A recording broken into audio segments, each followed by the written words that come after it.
Good evening everyone. आप सबका फिर से स्वागत है आपके अपने ऑनलाइन यूट्यूब प्लेटफॉर्म पे। जैसे कि आप सबको पता है, मैं आप सबके लिए मोस्ट इम्पोर्टेंट एमसीक्यूज लेकर आया हूँ जीएस से संबंधित। और आने वाला जो एग्ज़ाम है एनडीए, उस एग्ज़ाम को देखते हुए भी ये सारे प्रश्न आप सबके लिए बहुत महत्वपूर्ण होने वाले हैं, बहुत इम्पोर्टेंट होने वाले हैं। आप सब मेरे साथ इन प्रश्नों के साथ जुड़ेंगे और इन प्रश्नों का या इन क्वेश्चंस का आप उत्तर हमारे साथ देते हुए चलेंगे। अगर आपका कोई प्रश्न या कोई डाउट है तो आप कमेंट सेक्शन में भी उसे शेयर करें। मैं क्लास के दौरान आपके सवाल या आपके डाउट को साथ में लेता हुआ आगे बढ़ता चला जाऊंगा। बिना समय गवाए हुए अपने पहले प्रश्न की तरफ बढ़ते हैं। पहला प्रश्न हमारा क्या कह रहा है, इक्वलिटी बिफोर लॉ की अवधारणा किस देश से ली गई है? The concept of equality before law is taken from, किस देश से ली गई है? तो हम सबको पता है कि हमारा जो पार्ट थर्ड है, जिसे हम लोग किसको कहते हैं, फंडामेंटल राइट, जिसे हम लोग किसे कहते हैं बच्चे, मौलिक अधिकार को, फंडामेंटल राइट्स को कहते हैं। और फंडामेंटल राइट्स पार्ट थर्ड के अंदर रखे गए हैं। 25 पार्ट्स है और तीसरा पार्ट जो फंडामेंटल राइट्स के बारे में बात करता है, और इसी पार्ट को मैग्ना कार्टा भी कहा जाता बच्चा। इसी पार्ट को हम लोग क्या बोलते हैं, मैग्ना कार्टा भी कहते हैं। अब इस पार्ट थर्ड के अंदर टोटल 6 फंडामेंटल राइट्स रखे गए। टोटल कितने फंडामेंटल राइट्स हैं? तो 6 फंडामेंटल राइट्स हैं। और इसका जो पहला फंडामेंटल राइट्स है, जो किसके बारे में बात करता है, राइट टू इक्वलिटी के बारे में बात करता है। किसके बारे में बच्चे? समानता के बारे में बात करता है। आर्टिकल 14 से लेकर आर्टिकल 18 के अंदर। जब हम लोग आर्टिकल 14 की बात करते हैं तो आर्टिकल 14 दो जिक्र करता है, दो बातों का जिक्र करता है। अनुच्छेद 14, पहला आर्टिकल 14 इक्वल बिफोर लॉ की बात करता है, इक्वल बिफोर लॉ की बात करता है। और दूसरा इक्वल प्रोटेक्शन ऑफ लॉ की बात करता है। क्या बात करता है बच्चे? इक्वल प्रोटेक्शन ऑफ लॉ की बात करता है। इक्वल प्रोटेक्शन ऑफ लॉ की बात करता है। इक्वल बिफोर लॉ जो कॉन्सेप्ट है, ये हम लोगों ने किस देश से बोरो किया है? तो याद रखेंगे, इक्वल बिफोर लॉ जो है ये हम लोगों ने ब्रिटेन के कॉन्स्टिट्यूशन से बोरो किया है। कहां से लिया है? ब्रिटेन के कॉन्स्टिट्यूशन से लिया है। वही इक्वल प्रोटेक्शन ऑफ लॉ हम लोगों ने किस टेरिटरी या किस देश से लिया है? तो यूएसए के कॉन्स्टिट्यूशन से हम लोगों ने क्या किया है? बोरो किया है। हमसे पूछा गया है इक्वल बिफोर लॉ कहां से लिया गया है? तो बच्चे यूके से लिया गया है। इसका सही उत्तर क्या हो जाएगा? हमारा बी ऑप्शन हो जाएगा। जिन बच्चों का 20 लगाया है उन बच्चों का उत्तर सही है। अगले प्रश्न की तरफ बढ़ेंगे। हमारा अगला प्रश्न क्या कहता है? अगले प्रश्न की तरफ देखेंगे। अगला प्रश्न क्या है? भारतीय संविधान का कौन सा भाग राज्य नीति के निर्देशक तत्वों से संबंधित है? Which part of the constitution deal with the directive principle of state policy, यानी कि डीपीएसपी किस पार्ट से रिलेटेड है या किस पार्ट से संबंधित है? ऑप्शन देखते हैं, पार्ट 2, पार्ट 3, पार्ट 4 या पार्ट 5। तो हम सबको पता है कि पार्ट 2 किसके बारे में बात करता है? यह सिटीजनशिप के बारे में बात करता है। पार्ट 3 किसके बारे में बात करता है? फंडामेंटल राइट्स के बारे में बात करता है। और पार्ट 4 ये किसके बारे में बात करता है? Directive principle of state policy. Directive principle of state policy के बारे में बात करता है। स्टेट पॉलिसी के बारे में बात करता है। और डीपीएसपी का जो जिक्र हमारे कॉन्स्टिट्यूशन में किया गया है वो किस आर्टिकल में किया गया है? तो आर्टिकल 36 से लेकर आर्टिकल 51 जो डीपीएसपी के बारे में बात करता है। और कौन से पार्ट में बात करता है बच्चे? तो ये अगर मैं पार्ट की बात करूंगा तो ये बात करता है कौन से बच्चे में?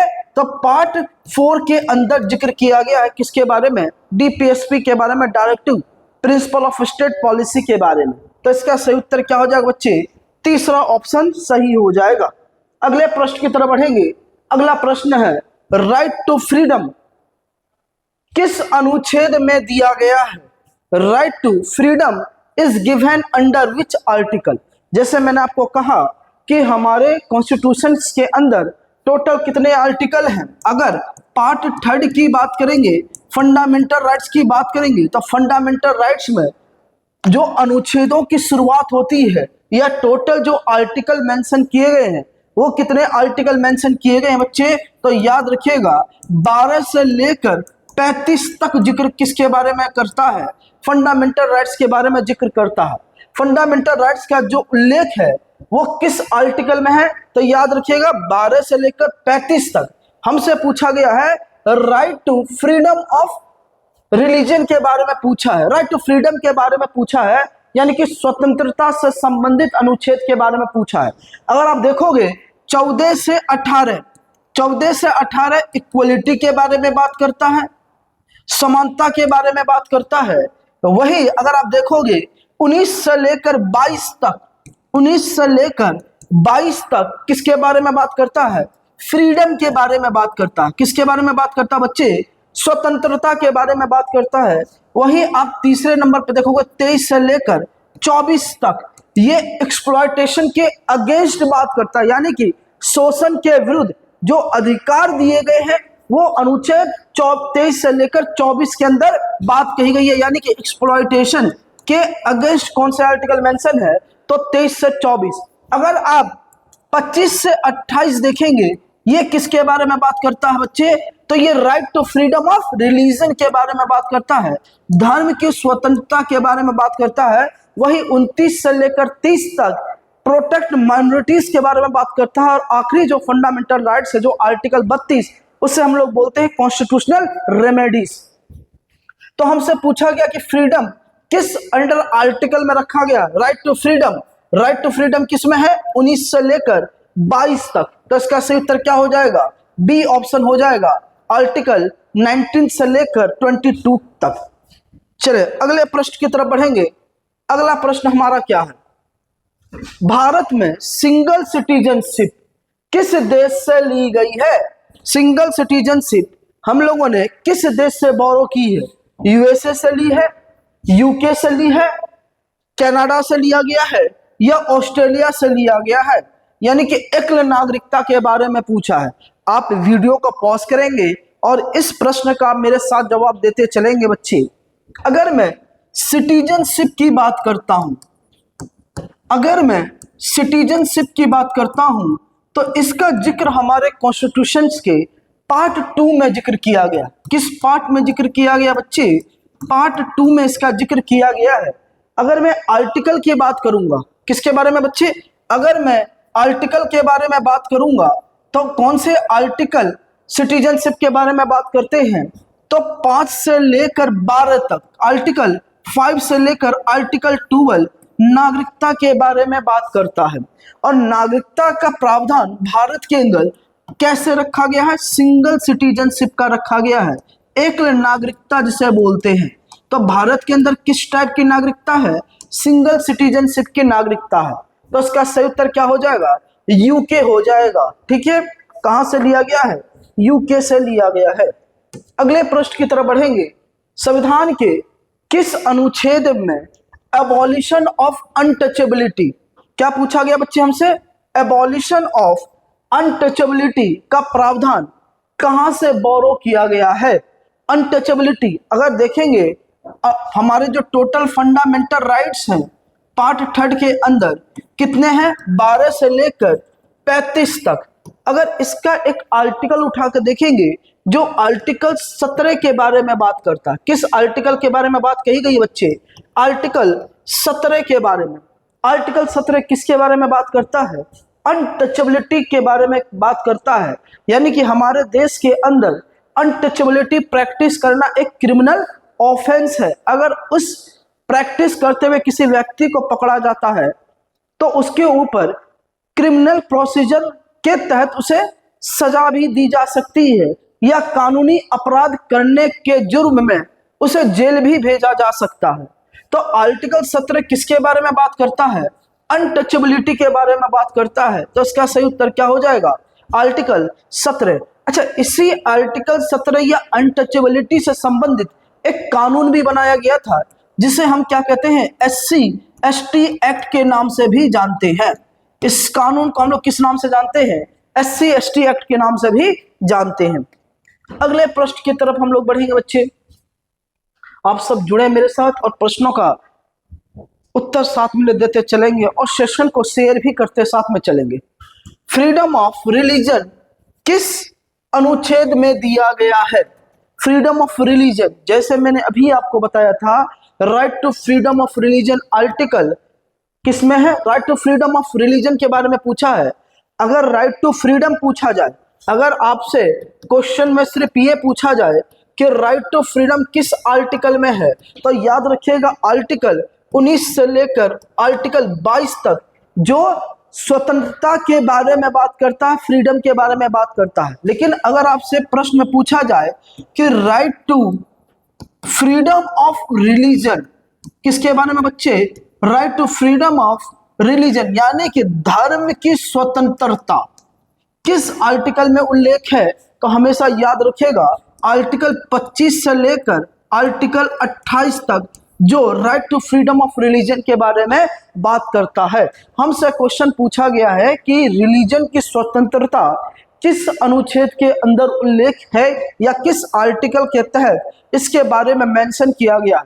आर्टिकल 19, आर्टिकल 21, आर्टिकल 25 या आर्टिकल 32? तो इसका सही उत्तर क्या हो जाएगा? आर्टिकल 25। आर्टिकल 19 किसके बारे में बात करता है?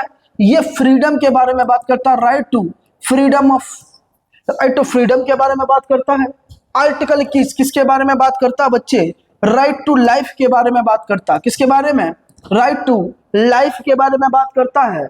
वही आर्टिकल 32 किसके बारे में बात करता है? कॉन्स्टिट्यूशनल रिमेडीज के बारे में बात करता है। किसके बारे में? कॉन्स्टिट्यूशनल रेमेडीज के बारे में बात करता है। तो इसका सही उत्तर क्या हो जाएगा? तीसरा ऑप्शन हो जाएगा। ठीक है, अगले प्रश्न की तरफ बढ़ेंगे। अगला प्रश्न हमारा क्या है?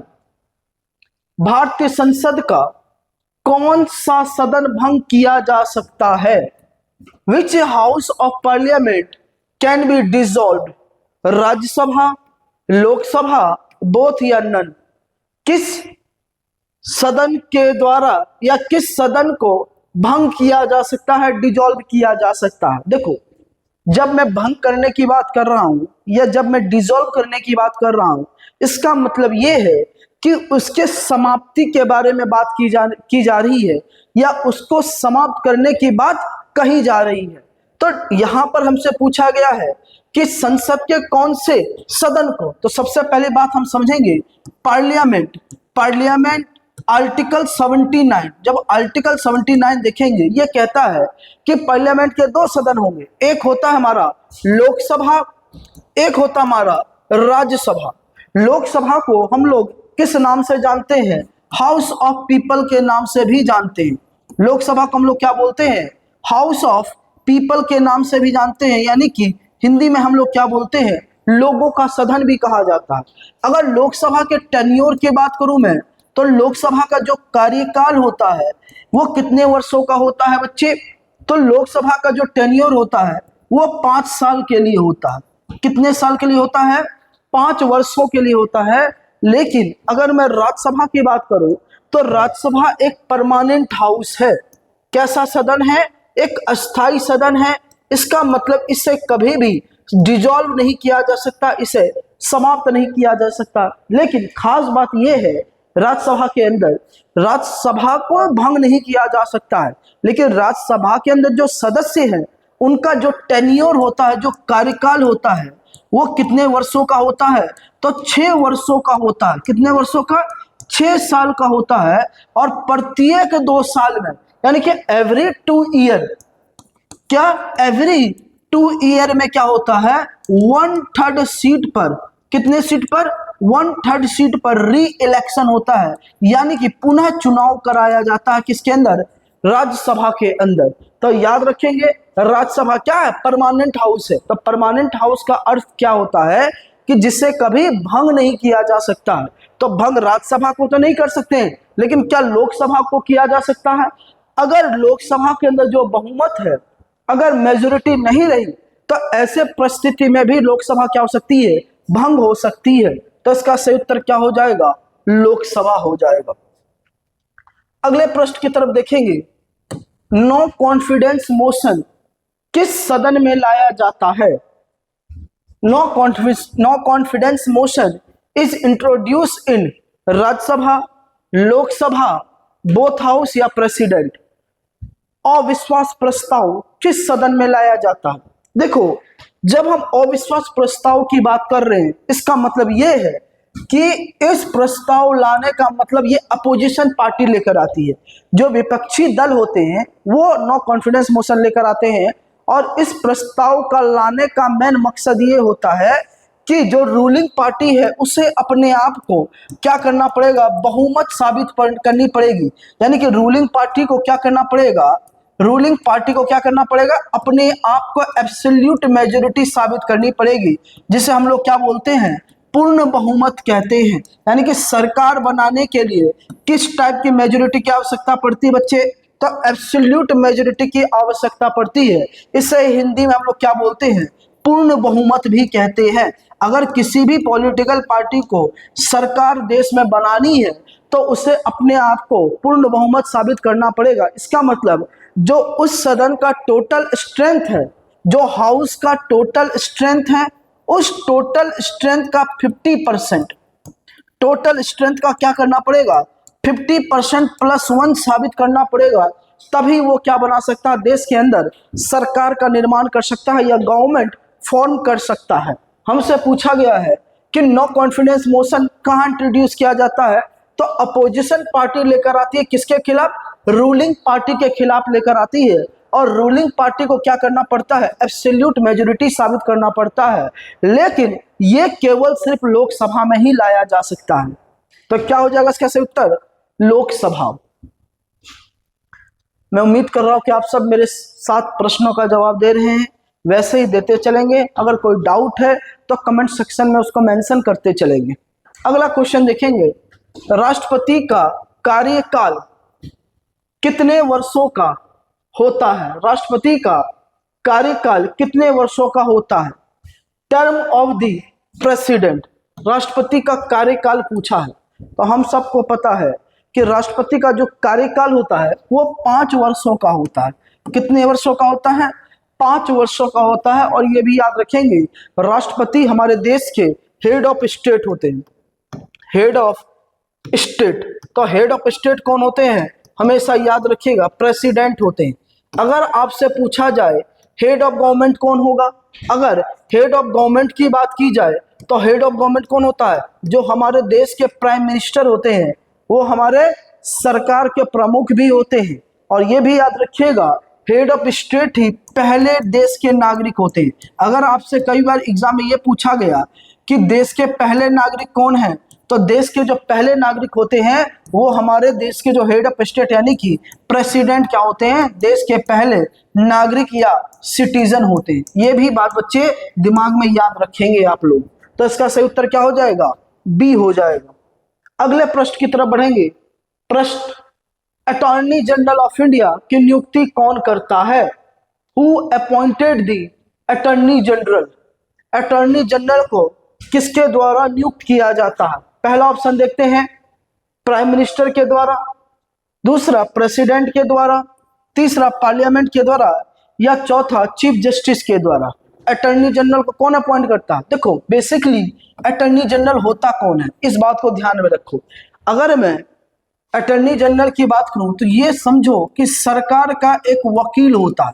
आप ये कह सकते हैं ये सरकार का क्या है बच्चे, वकील है। अगर कल को सरकार के खिलाफ कोई केस दर्ज करता है तो सरकार का पक्ष रखने के लिए किसको बुलाया जाता है? अटॉर्नी जनरल को बुलाया जाता है। और अटॉर्नी जनरल को जो अपॉइंट करता है, हमेशा याद रखिएगा, प्रेसिडेंट करता है। कौन करता बच्चे? राष्ट्रपति करता है। चले अगले प्रश्न की तरफ बढ़ेंगे। अगला प्रश्न क्या है, डायरेक्टिव प्रिंसिपल किस प्रकार के होते हैं? Directive principle are related to justiciable, non justiciable, fundamental rights या लीगल राइट्स। जल्दी बताएंगे, डीपीएसपी किस प्रकार के राइट्स हैं? देखो, सबसे पहली बात तो ये समझेंगे कि हमारा जो फंडामेंटल राइट्स है, कौन सा बच्चे, हमारा जो फंडामेंटल राइट्स है ये क्या है? अगर फंडामेंटल राइट्स की बात करेंगे तो ये जस्टिसेबल है। याद रखेंगे, ये क्या बच्चे, जस्टिसेबल है। इसका मतलब ये है कि 12 से लेकर 35 तक अगर किसी भी आर्टिकल का उल्लंघन होता है तो आप डायरेक्ट कहां जा सकते हैं? सुप्रीम कोर्ट और हाई कोर्ट जा सकते हैं। अगर आपके किसी भी फंडामेंटल राइट का वायलेशन होता है तो आप सुप्रीम कोर्ट जा सकते हैं, लेकिन किस आर्टिकल के थ्रू सुप्रीम कोर्ट जाने का अधिकार दिया जाता है? तो आर्टिकल 32 के थ्रू आप कहां जा सकते हैं? सुप्रीम कोर्ट जा सकते हैं। वही आर्टिकल 226 के थ्रू आप कहां जा सकते हैं? हाई कोर्ट जा सकते हैं, और वहां पर आप क्या कर सकते हैं? रिट जारी कर सकते हैं, या आप अपनी बात को वहां पर रखा जा सकता है अगर आपका फंडामेंटल राइट्स का वायलेशन होता है। लेकिन अगर मैं डीपीएसपी की बात करूं बच्चे, अगर मैं डायरेक्टिव प्रिंसिपल स्टेट पॉलिसी की बात करूं, तो डीपीएसपी बेसिकली नॉन जस्टिसिएबल है। कैसा है? ये नॉन जस्टिसिएबल है, और इसके बारे में हमारे आर्टिकल 36 से लेकर 51 में जिक्र किया गया है। अगर किसी भी प्रोविजन का उल्लंघन या वायलेशन होता है तो आप सुप्रीम कोर्ट या हाई कोर्ट नहीं जा सकते, लेकिन जब फंडामेंटल राइट्स की बात करेंगे तो ये जस्टिसिएबल है।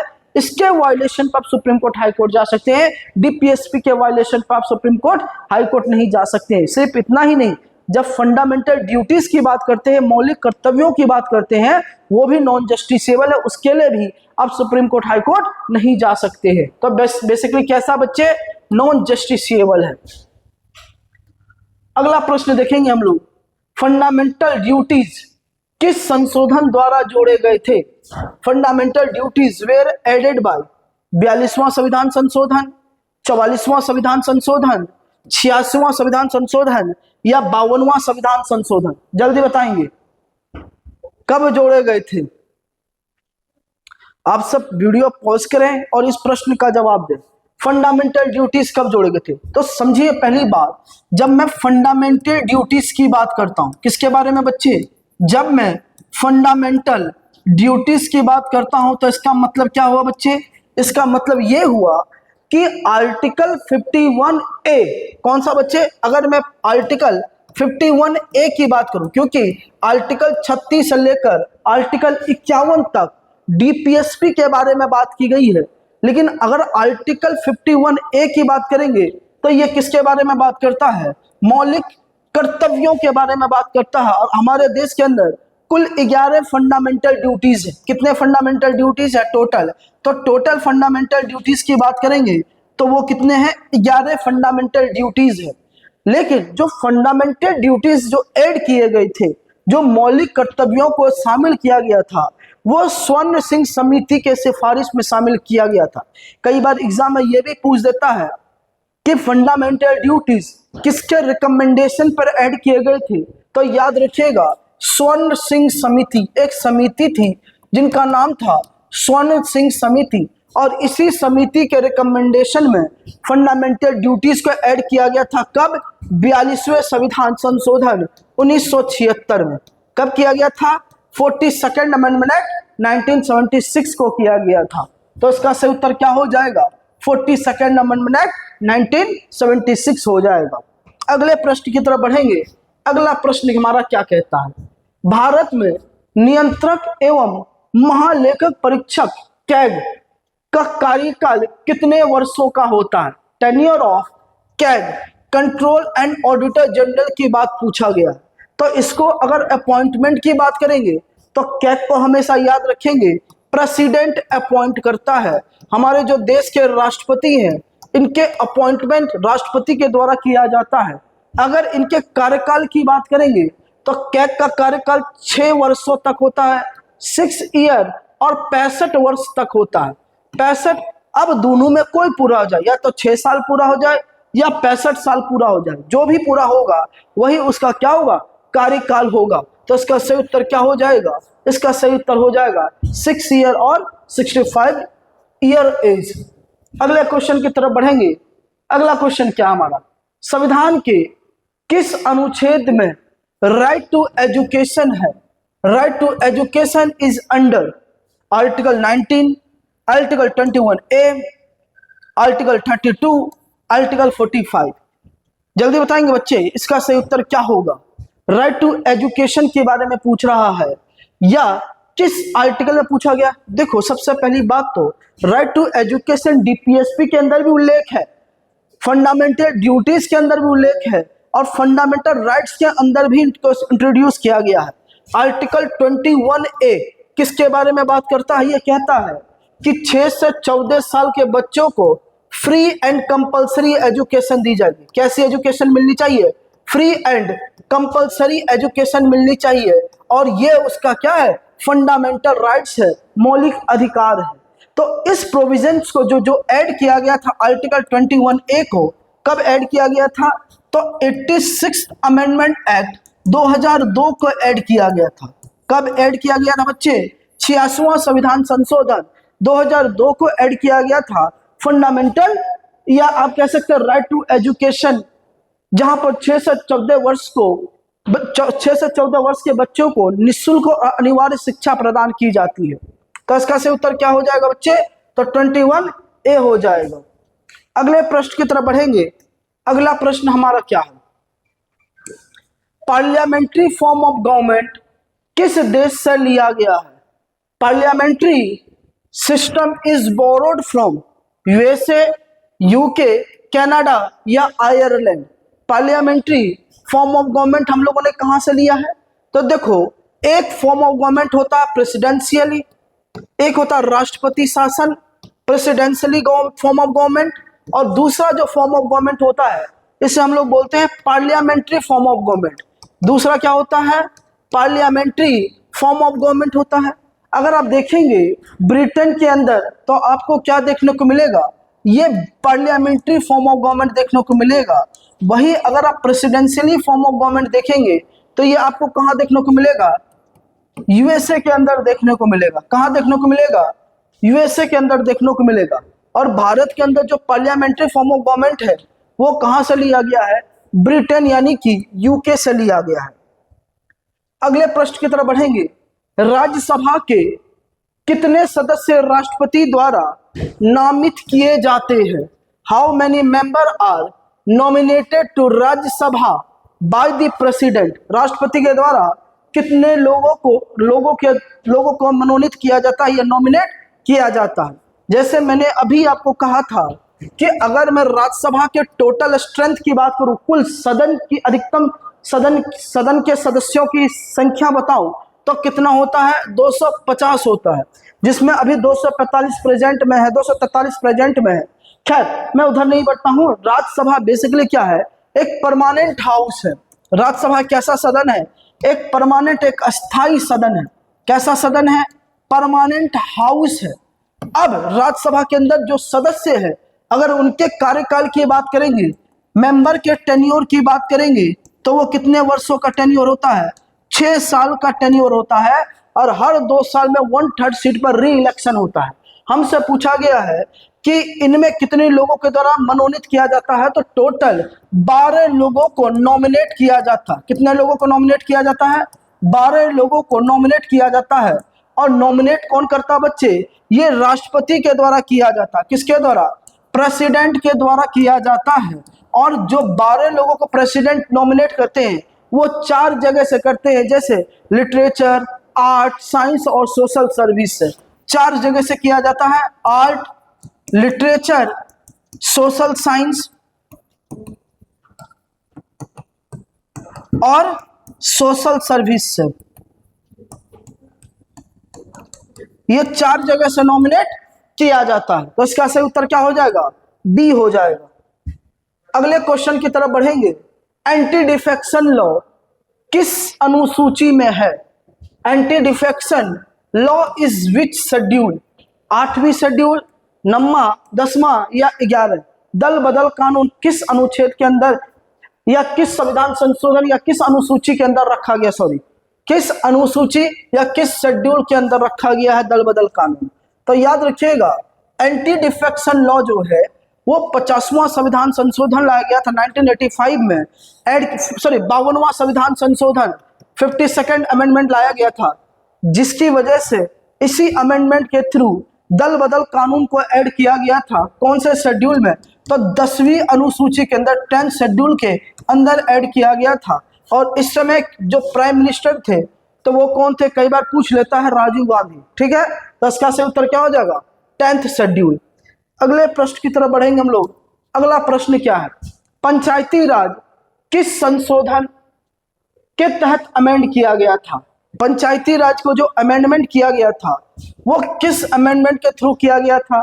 तो हम सबको पता है कि जो पंचायती राज का फॉर्मेशन किया गया था वो 73वें संविधान संशोधन 1992 में किया गया था। कब किया गया था? तो 73rd अमेंडमेंट एक्ट 1992 में किया गया था। और सबसे पहले जो पंचायती राज का फॉर्मेशन या जो सबसे पहले पंचायती राज बनाया गया था वो राजस्थान के अंदर बनाया गया था। कहां पर बच्चे? राजस्थान के अंदर बनाया गया था, नागौर डिस्ट्रिक्ट के अंदर। कौन से डिस्ट्रिक्ट? राजस्थान के अंदर एक डिस्ट्रिक्ट पड़ता है जिसे हम लोग क्या बोलते हैं? नागौर डिस्ट्रिक्ट कहते हैं। तो 73वां संविधान संशोधन के तहत क्या किया गया था? पंचायती राज को कॉन्स्टिट्यूशनल दर्जा दिया गया था। ठीक है, ये याद रखिएगा। और पहला पंचायती राज कब बना था? तो 1992 को बना था, ये याद रखिएगा। कहां पर? नागौर डिस्ट्रिक्ट के अंदर। तो क्या हो जाएगा इसका बच्चे? 73rd। अच्छा, 74th अमेंडमेंट एक्ट के तहत म्यूनिसिपैलिटी को कॉन्स्टिट्यूशनल का दर्जा दिया गया था। जो नगर निगम है, नगर निगम को संवैधानिक दर्जा कब मिला है? तो 74 अमेंडमेंट के तहत इसे संवैधानिक दर्जा दिया गया है। और 42वें संविधान संशोधन में प्रीएम्बल में ऐड किया गया था। फिर राइट टू एजुकेशन आर्टिकल 20, अगर आप देखोगे और क्या जोड़ा गया था? फंडामेंटल ड्यूटीज भी जोड़ा गया था 42वें संविधान संशोधन के तहत। 44वें संविधान संशोधन में क्या हुआ था? जो राइट टू प्रॉपर्टी है उससे लीगल राइट बनाया गया था, कानूनी अधिकार बनाया गया था। किसको? संपत्ति के अधिकार को 44वें संविधान संशोधन 1978 में। तो इसका सही उत्तर क्या हो जाएगा बच्चे? 73वां संविधान संशोधन। अगला क्वेश्चन पढ़ेंगे, म्युनिसिपैलिटी किस संशोधन से संबंधित है? अभी मैंने आपको बताया कि नगर निगम को किस संविधान संशोधन के तहत ऐड किया गया था? तो 74वां संविधान संशोधन। अभी मैंने आपको बताया, इसका सही उत्तर क्या हो जाएगा? 74 अमेंडमेंट एक्ट। ठीक है, अगले प्रश्न की तरफ बढ़ेंगे हम लोग। सुप्रीम कोर्ट के मुख्य न्यायाधीश की नियुक्ति कौन करता है? Who appointed the chief justice of India? CGI के बारे में पूछा है। आप सबको पता है जब सुप्रीम कोर्ट के न्यायाधीशों के अपॉइंटमेंट की बात की जाती है तो न्यायाधीशों को या हाई कोर्ट के न्यायाधीशों को कॉलेजियम सिस्टम के द्वारा, यानी कि एक ऐसा समूह जहां पर 5 लोगों के द्वारा हाई कोर्ट और सुप्रीम कोर्ट के न्यायाधीशों को अपॉइंट किया जाता है। हाई कोर्ट और सुप्रीम कोर्ट के न्यायाधीशों को ये 5 सदस्य, यानी कि जो 4 सीनियर जज होंगे सुप्रीम कोर्ट के और एक मुख्य न्यायाधीश होते हैं, इन 5 लोगों का ग्रुप होता है जिसे हम लोग कॉलेजियम सिस्टम कहते हैं। इनके रिकमेंडेशन पर राष्ट्रपति क्या करते हैं? सुप्रीम कोर्ट जज और हाई कोर्ट के जज को अपॉइंट करते हैं। तो इसका क्या हो जाएगा सही उत्तर? प्रेसिडेंट हो जाएगा। अगला प्रश्न देखेंगे हम लोग, जुडिशियल रिव्यू का क्या अर्थ होता है? जुडिशियल रिव्यू का अर्थ क्या होता है? तो जुडिशियल रिव्यू आर्टिकल 13 में इसका उल्लेख किया गया। किस आर्टिकल में उल्लेख किया गया न्यायिक समीक्षा का? तो अनुच्छेद 13 में किया गया है। इसका मतलब यह है कि न्यायाधीशों को यह शक्ति प्रदान करता है कि सरकार के द्वारा बनाए गए नियम और कानून के अंदर या खुद के फैसले को बदलने की ताकत होती है न्यायाधीश के पास। जुडिशियल रिव्यू, उस पर न्यायिक समीक्षा का अधिकार है उसके पास, खुद के फैसले को बदलने का। यह सरकार के द्वारा ऐसा कोई लॉ बनाया गया जो कॉन्स्टिट्यूशन का वायलेशन कर रहा है, उसको पलटने या बदलने का अधिकार भी जुडिशियल रिव्यू के तहत होता है। किसके पास? न्यायपालिका के पास। तो इसका क्या हो जाएगा? Review of law by judiciary किसके द्वारा किया जाता है? तो जुडिशरी के द्वारा किया जाता है। अगले क्वेश्चन की तरफ बढ़ेंगे, फेडरल सिस्टम का मुख्य फीचर क्या है? Main feature of federal system. Federal system का मेन फीचर क्या है? सेंट्रलाइजेशन नहीं, डिवीजन ऑफ पावर, दूसरा सिंगल गवर्नमेंट, या चौथा नॉन कॉन्स्टिट्यूशन। फेडरलिज्म का मतलब होता है कि ऐसा या ऐसी प्रणाली जहां पर शक्तियों का विभाजन हो, यानी कि पावर का डिस्ट्रीब्यूशन हो। वो सबसे बड़ा फीचर है किसका? फेडरलिज्म का या फेडरल सिस्टम का। तो इसका सही उत्तर क्या हो जाएगा? Division of power. जैसे हम लोगों ने क्या किया, 3 सूचियां बनाई है ना, सेंटर लिस्ट, स्टेट लिस्ट और कॉन्करेंट लिस्ट। इसके अंदर हम लोगों ने क्या किया है, 100 सब्जेक्ट सेंटर के पास दिए हैं, 61 विषय स्टेट के पास है और 52 विषय समवर्ती सूची। इसका मतलब जब सेंटर और स्टेट मिलकर किसी विषय पर कानून बनाते हैं उसे हम लोग कॉन्करेंट या समवर्ती सूची कहते हैं। तो डिवीजन ऑफ पावर सबसे बड़ा फीचर है किसका? फेडरल सिस्टम का। चले अगले प्रश्न की तरफ बढ़ेंगे। सेक्युलरिज्म का अर्थ क्या है? संघवाद का अर्थ क्या है? State religion, no religion, equal respect of all religion या ओनली वन रिलीजन। यहां पर सेक्युलर, देखो अगर आप प्रियम्बल आपने पढ़ा होगा तो प्रियम्बल में एक टर्म इस्तेमाल किया गया। प्रियम्बल में एक टर्म है, क्या टर्म? अगर आप प्रस्तावना देखेंगे, we the people of sovereign socialist secular, एक टर्म आता है जिसे हम लोग क्या बोलते हैं? सेक्युलर। सेक्युलर इसे हिंदी में हम लोग क्या बोलते हैं? पंथ निरपेक्ष भी कहते हैं। यानी कि देश का या राज्य का अपना कोई धर्म नहीं होगा, लेकिन स्टेट के द्वारा सभी धर्मों को या सभी रिलीजन को क्या दिया जाएगा? इक्वल स्टेटस दिया जाएगा। क्या दिया जाएगा बच्चे? इक्वल स्टेटस दिया जाएगा। तो इसका मतलब क्या हो जाएगा? इसका सही उत्तर equal respect for all religion.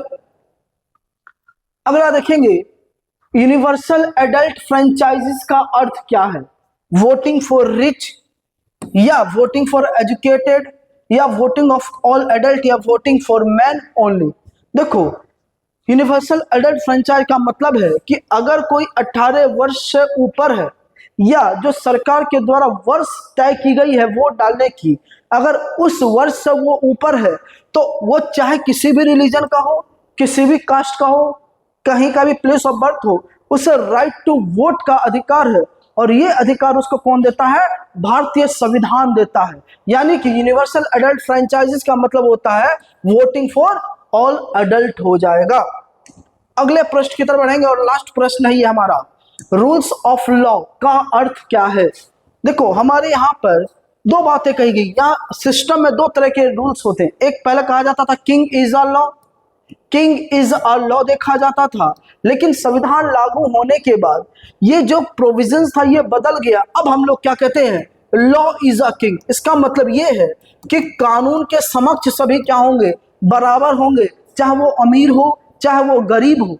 अगर उसने कोई कानूनी अपराध किया है तो दोनों को बराबर सजा दी जाएगी। क्यों? क्योंकि कॉन्स्टिट्यूशन की सुप्रीमेसी है। अगर संविधान की बात करें तो हमारे देश में सबसे सर्वोच्च कौन है? भारत का संविधान है।